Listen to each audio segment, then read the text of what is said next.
Hello guys, just Goron here and welcome back to building Beekse Bergen. And in today's episode we are going to work on a Meerkat exhibit, which of course aren't in the game.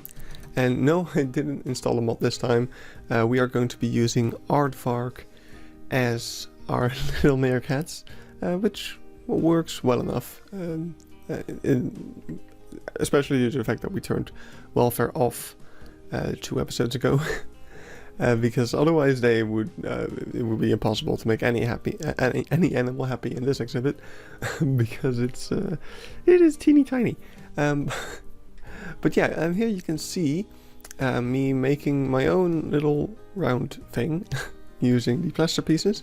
I couldn't find a circular concrete object that was big enough or fit the properties that I wanted it to have. But yeah, and we're doing a time lapse again, as you can see, and it is way slower than the time lapse I always have been doing up until this point. I used to speed up 16, but I realized how unwatchable that really is. So this is 10 times speed, and we're gonna see how that goes. I mainly picked it because it gave us a nice time for the episode. I did 8 times first, but it was a bit long. So yeah, 10 times speed, that's what we're going for. And yeah, well, you can see over here, these are kind of concrete tubes, kind of construction tubes, I guess, and they go into the wall and kind of go underneath the exhibit. And in the exhibit, which you'll see in a bit, is this kind of plastic glass dome where you can look through, and yeah, you're just inside the exhibit among the meerkats, which is really cool. Now, of course, it isn't really functional in game. I did put a path kind of in there, so people can technically walk through it. And the good thing about Aardvark is that guests can actually enter the exhibit, so there's no worry of them freaking out when they see it when they're inside there. So yeah, that is pretty cool. Let's see, anything else? Yeah, I did some stuff off camera, as I said, in this area. I kind of got the terrain right, and once I had all the terrain the way I wanted it to be, I thought like, yeah, let's build this thing, because now I know kind of where it needs to be. I'm not actually 100% certain the positioning is entirely correct. I feel like there should be a bit more space between it and the path, but due to scaling and the zoo, the Planet Zoo default path width being 4 meters, there's quite a lot causing us to have to kind of make some slight sacrifices. But I feel like the overall look of this exhibit is actually very close to what it is in real life, which I'm pretty happy with. Yeah, over there you can see some little pathing tricks with the 2 meter and 3 meter paths. And now I'm kind of shutting off those tubes with just black, so it's like, oh yeah, there's darkness in there, because beyond that point the insides are just a mess of the walls and terrain and things like that. But I do try to kind of keep the terrain out of there so that we can have the path going through later. But yeah, here I'm using a trick that I learned from some people on Discord, the Bronation Discord in particular. By putting the flower beds upside down, you get this really nice dirt texture that's much lighter than the mulch, which looks really good. It doesn't blend completely with the soil textures, but you know, it works well enough. Now over here I'm kind of debating where I'm gonna put the keeper gate, because in real life I swear there is not a keeper gate. And I think over there I got the idea of what we're going to do now. Putting the keeper gate underground. And that is, it's something that happens sometimes and you're like, oh well, I should fix that. But this time I thought, what if we put the keeper gate underground? What will happen? And I kind of discovered, I think I'm one of the first people to discover this, an amazing little trick to hide the keeper gate. Yeah, you'll see in a bit. What's really cool about it as well is because okay, where it kind of comes from is that I already did this with shops. I put shops on the ground just near a path, and people would still be able to use them. I also did the same for staff facilities in the last episode. I think, or maybe the one before that, I had the Flamingo Aviary. I had some staff buildings near that were inside terrain and also like just close enough to the path, and the staff was still able to use them. So over here I'm kind of using that same logic, just have a path close to the keeper gate. The keeper gate's on the ground. It needs to be like very near the top of it though, so right now it's kind of the top of the door is inside the wall, and it works. They put in the aardvark. It ended up underground, but I could move it to the top manually, and there we go, happy chappy aardvark in our tiny exhibit without a keeper gate. Now you do see just now the keeper sinking into the ground whenever he enters the habitat. That is an unfortunate side effect that you have to deal with, but you know, a bit of goofy behavior, I'll take that over the aesthetic of not having to have a keeper gate. So here I'm picking out a bunch of rocks to do some rock work, because yeah, the outside of this exhibit is pretty much covered in fake rock work. I'm not sure what I'm checking over here, but yeah, you can see the shape I feel like should be a bit different, but this fit nicely, and also because I'm working with the plastic top walls, which have that nice little rounded top, I couldn't really. I wanted to use like smaller pieces of plaster to get a smoother shape, but I chose the rounded top over that, which, looking back, maybe not the best choice, but I don't know, I like the way it looks, and it looks fine, and it looks pretty decently like it does in real life. So now we're going to be starting the rockwork, so I'm taking a good look at my reference photos. Also, I'm trying to get that path in there, but the terrain is still fighting me a little bit, but later on I will realize that the shape of especially this back area should be quite a bit different, so I think that's still in the time lapse that I do that. Eventually I kind of stopped the time lapse, and I was like, okay, now I'm just gonna focus a bit and just tweak stuff minorly, and I was like, yeah, it's not the most interesting for a time lapse.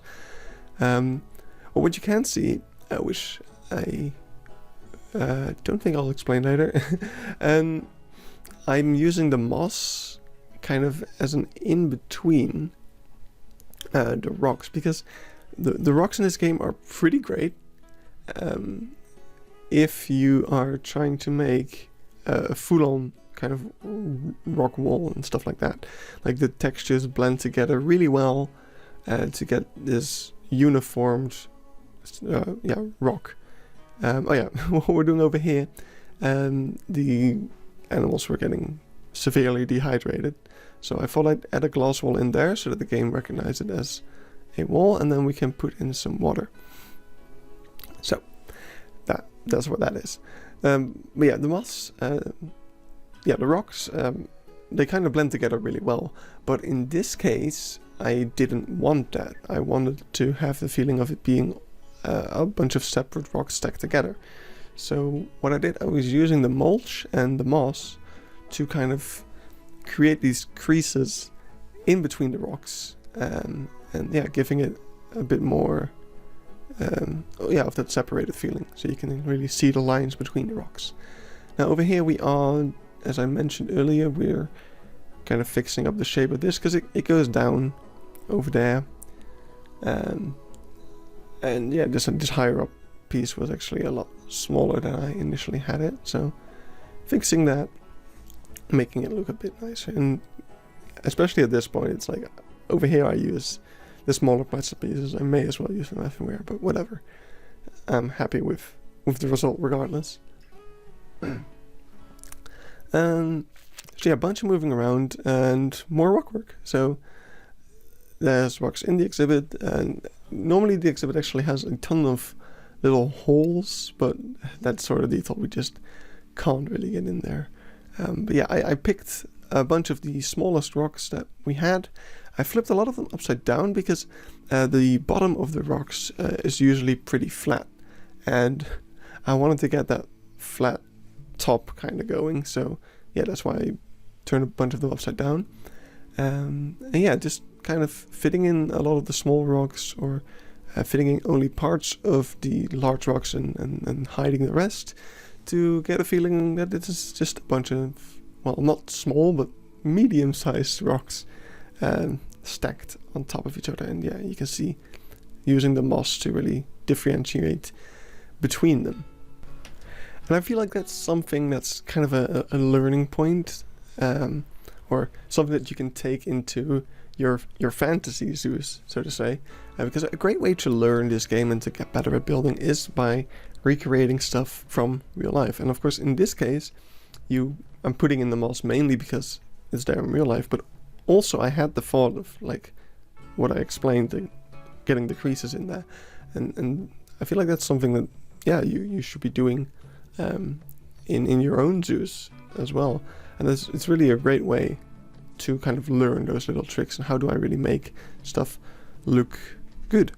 Now over here I'm trying to find a bush that really fits these sort of bushes that are in this exhibit, and I forgot the name, but they're a pretty common, like, hedge plant, and eventually that's why I'm trying those little hedges. Eventually I find something. I think the cowberry or the crowberry, one of the two. The names are so alike, I always get them mixed up. But yeah, I wanted to use the bramble bush because the leaves were really close. But yeah, I ended up going with the cowberry or the crowberry. Let's see. When do I find it? There it is. It is crowberry by the looks of it. It's pretty tiny, I can't read it. But they come in quite a few different shapes. And basically I took the very long one and placed that on top, or on its side, so it sticks up. And I really like the model of it because no matter which orientation you give it, the leaves kind of always stick out in all directions, so it looks very natural regardless. Whereas with the bramble bush, when I put that upside down, it looked a bit off. But yeah, over here, once again, trying to get that path right, and I think I'm going with that, and yeah, just adjusting the thing to line up with it. I didn't really have enough reference photos of this part, but I'm kind of just gonna keep it the way it is. I'm gonna check next time I'm at the zoo if it's very, very different, and if it is, I might tweak it, but I'm so happy with the way this turned out. This is probably the best rock work I've ever done, by far. So yeah, probably just gonna keep it this way, because even if it's different, I'm not sure how I would deal with that, with like the terraforming around here, and everything is very nicely in place right now. So I wouldn't really want to change it. Now over here is actually a pretty cool thing as well. I genuinely believe that this is a shortcut that people always took, and they just added kind of these logs in there for like a staircase to make it a bit safer, because the path actually goes all the way around. But yeah, 99% of people would just run off the hill over there, especially kids. I think I did as well whenever I was there. I might actually still have a video, I'll look that up. Might actually still have a video of me running down the dirt path there. And I don't think there were logs in there yet at that point, which is 2018-ish, maybe 17. But yeah, this is really cool. I'm putting these braces in, and they are basically these little rubber rings that an electric wire goes through, which prevents the meerkats from climbing out, which is pretty neat. I really like the aesthetic of that. So yeah, now I'm kind of picking bushes. There's kind of a thick bush along the back. It doesn't really have the same leaves as this one, but the colors of this one were pretty good, and I like the shape of it, so that's why I went with that. And yeah, the wall over here was a bit lower, so I adjusted that. I'm just making small adjustments to make it more like the real thing at this point, which is why I'm ending the time lapse soon, because yeah, there isn't really a lot to talk about anymore. So yeah, after the time lapse will be a bit of a real-time section. I might jump in to comment on something, but I'm kind of running out of things to talk about. So yeah, I'm just picking plans. There's going to be a little house building, but other than that, I'll see you guys at the real-time section.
Alright then, hope you enjoyed that time lapse.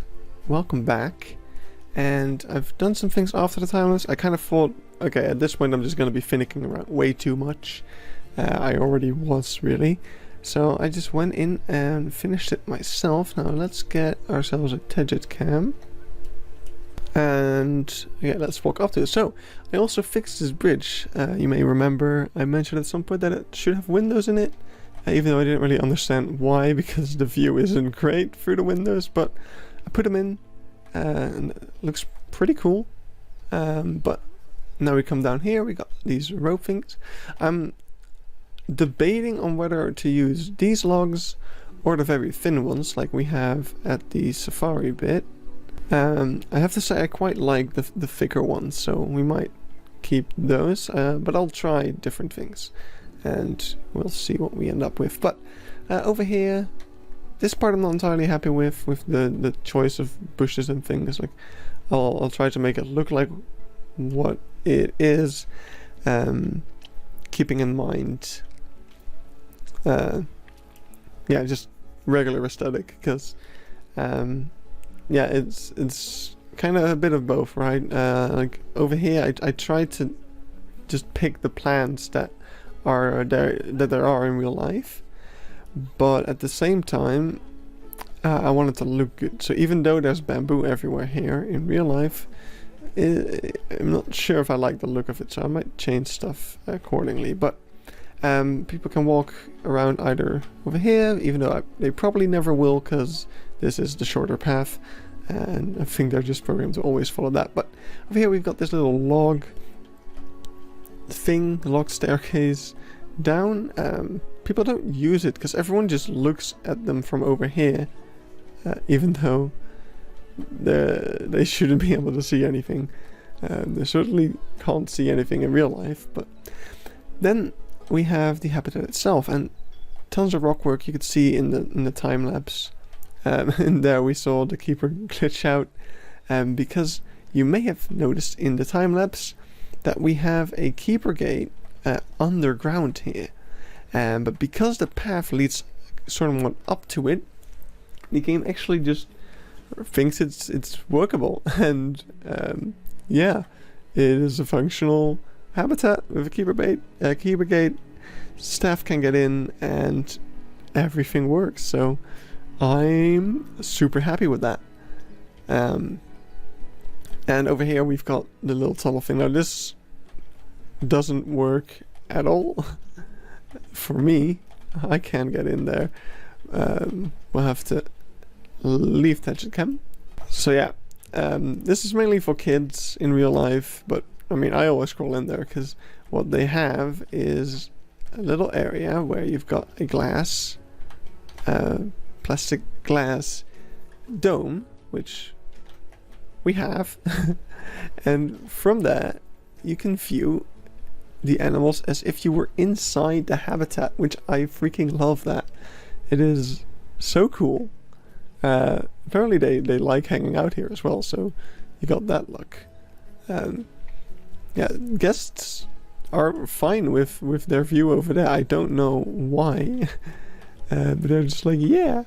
Now the only problem with this little staff path is that I can't make it an actual staff path. It's too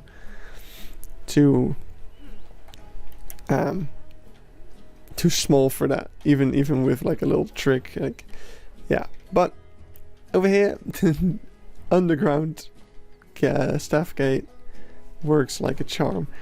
So with that in mind, oh, here you can see the smaller fencing. Yeah, I think I'm gonna just update that to be like this, which is gonna be a bit of a pain on this side, but I think it's gonna be worth it because I don't know, it looks kind of flimsy.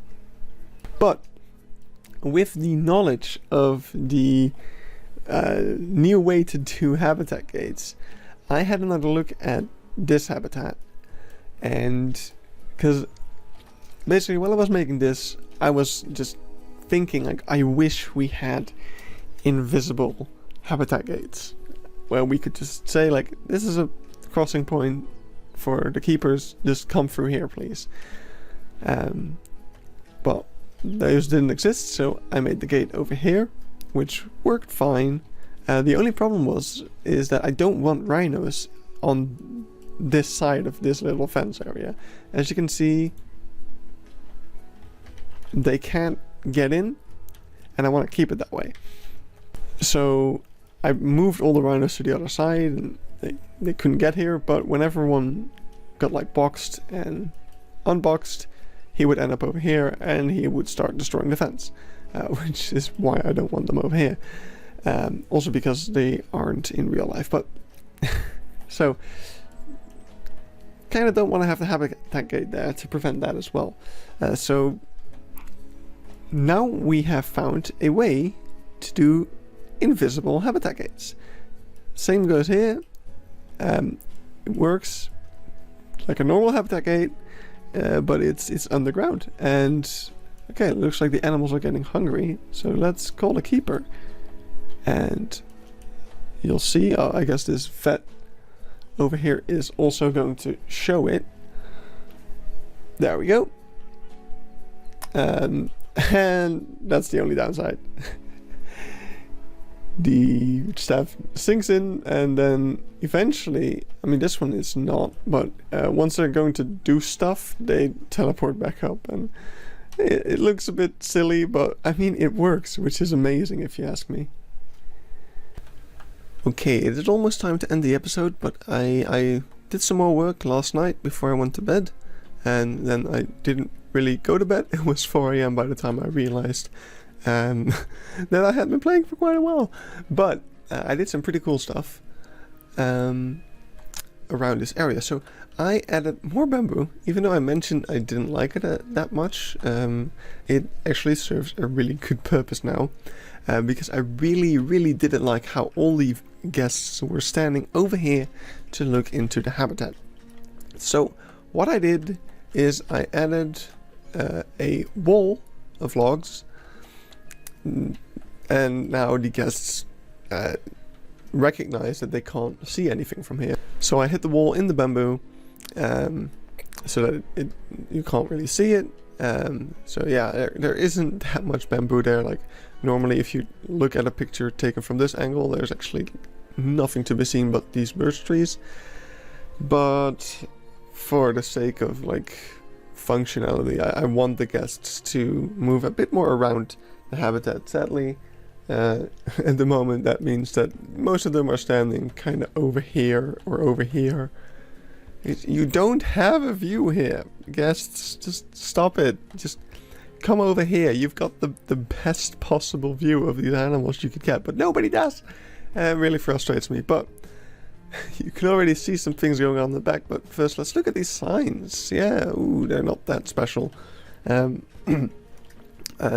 not sure if I can make them more detailed, but for now, they have the correct colors. But what is a bit more detailed is this little sign over here, which normally is a map of the zoo combined with, yeah, these little directional things, which are all over the park, which, I mean, it's good that we have a kind of template for it now, because this information post looks pretty good. I'm not completely happy with the way that those things stick out, but it had to be done to make the eye look like that. So I'll deal with it basically.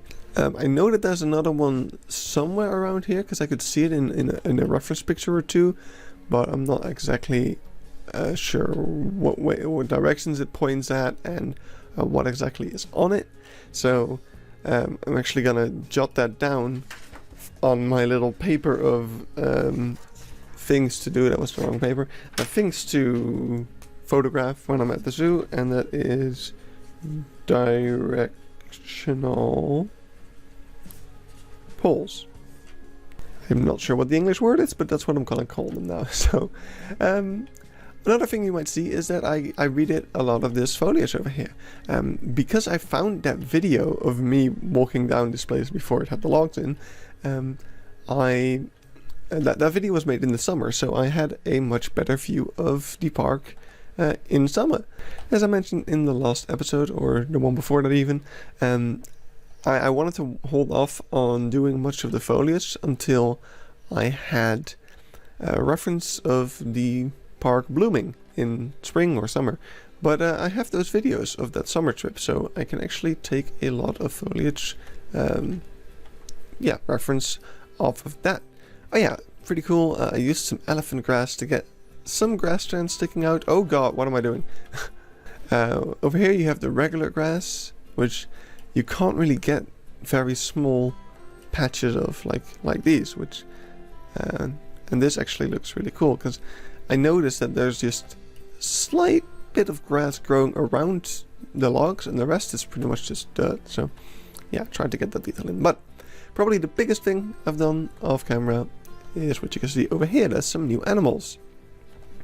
And this is a viewing area for vultures. Clearly these are vultures. And this is a little aviary for the secretary bird, which you can see over there, which none of the guests seem to care about because they're probably like, oh, but I've already seen the flamingos over there. So yeah, they don't really care much for our little secretary bird friend. But yeah, just gotta get those ropes in again, just like with the flamingo aviary. So that's gonna take a while, but yeah, I'll do it. It looks so good. But first I gotta kind of finish the habitats up to a proper standard. I put this water in so that they don't dehydrate, but I gotta find a more elegant solution for that. Which I will eventually. So yeah, that is pretty much all I did off camera. I'll work more on these aviaries as well as probably this path. I know I said I was going to work on finishing some things first, but I keep running into the same issue, especially with the leopards at the moment, that I just don't have the reference I need to get it done. So it's on my list, but the good thing about working on new stuff all the time is that I know what to make reference photos of. Like I know what I'm missing. Like I actually filled in quite a lot of gaps working on the meerkat or aardvark habitat. Yeah, I filled in some of the gaps that I was missing, and I think I did it pretty well. But it makes me really uncomfortable doing that, because if I know I make a big mistake, like if I go there next time and I take new reference photos and I'm like, oh, it actually looks completely different, then I'm gonna want to change that, and that's a lot of work. That is both a lot of work as well as just a lot of work kind of thrown into the gutter, because I have to redo it. So that's why I'm kind of holding off on doing anything with the leopard, because if I do it wrong I have to redo it, and I already have a feeling that this side of the exhibit kind of rounds off, so that would mean redoing this roof bit, which is probably like an hour or two of work, which is a shame. But yeah, so that's kind of why we're doing things the way we're doing them, and I don't know, I like working on new stuff every now and again, so I'm eventually we'll get things done, is basically what I'm trying to say. I'm rambling on for way too long. This episode's long enough as it is, so I'm gonna leave you guys here. See you guys in the next episode, and goodbye.